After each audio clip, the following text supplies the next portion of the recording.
Hello, dear listeners. I'm Komal Sharma, and you're listening to the Lounge Podcast, a weekly show that gives you music, movies, art, and culture news. On today's edition, we'll be discussing some of the most exquisite handicrafts of India, and a lot of them come out of Rajasthan.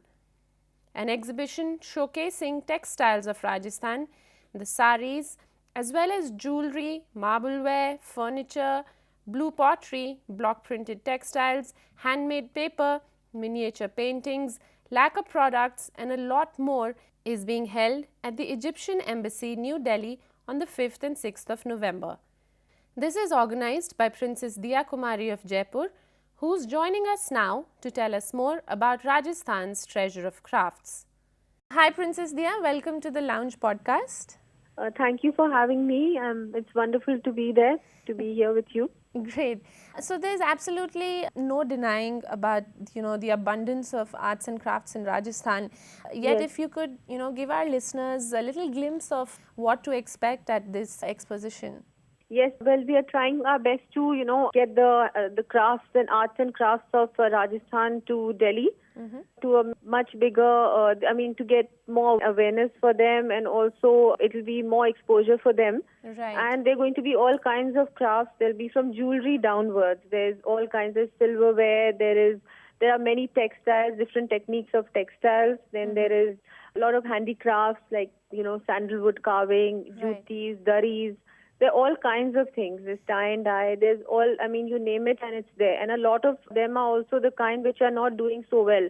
So our whole endeavor, to have the exhibition was to promote the crafts which are the languishing crafts, which are which are not able to sustain themselves. For instance, that's why we which want more ones? exposure for them. That's Right. the reason why, this whole idea came about. Okay.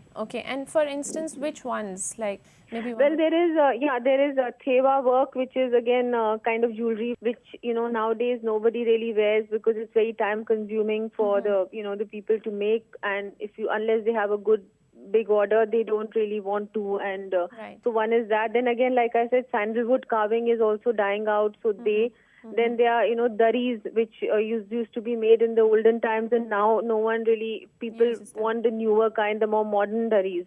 Sure. So again that. My personal favorite from Rajasthan is the blue pottery. It's Of just, course, it's blue pottery is beautiful. also doesn't have such a big, there are only one or two places where you can get blue pottery in Jaipur. So also that, we've got a blue pottery area, blue pottery stall also there in the exhibition. And again, that would be great if they get more Right. of a boost. Right. Princess, one more thing, like talking about handmade and handcrafted, what is, in your opinion, the state of grassroots artisans in Rajasthan? I mean, I understand there is a demand. Urban India wants something traditional in their homes, and there are Yes. a bunch of retailers who are doing a fairly good job. But tell us Yes. a little about the grassroots craftsman. What is his state of being right now? Yes.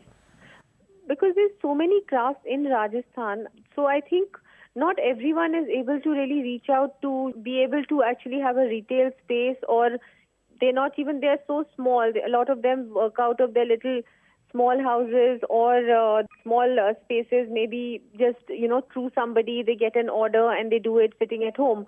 So they really do need a boost. They need promotion. They need more exposure. Right. Otherwise, arts and crafts, I think in Rajasthan, there's so much to offer. Right. And I think whatever one does is not good enough. I think so much more needs to be done to promote them. Yes, especially in our country, I feel there has to be a collective effort to bring arts and much crafts more, yes. into the mainstream. They're Yes. sort of on the outskirts.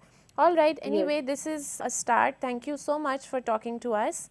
And this event is open to public, right? People can come and It is, see. yes. It's happening at the Egyptian Embassy between the 5th and the 7th of November. Right. And of course, it's an exhibition and it's open to everyone. Okay. So we hope that we, get more and more people, and these people get more exposure Great. I Yes. wish you all the best. and for this. encouragement. Thanks. Thank you so much. Thank Bye-bye. you. Bye-bye. Bye.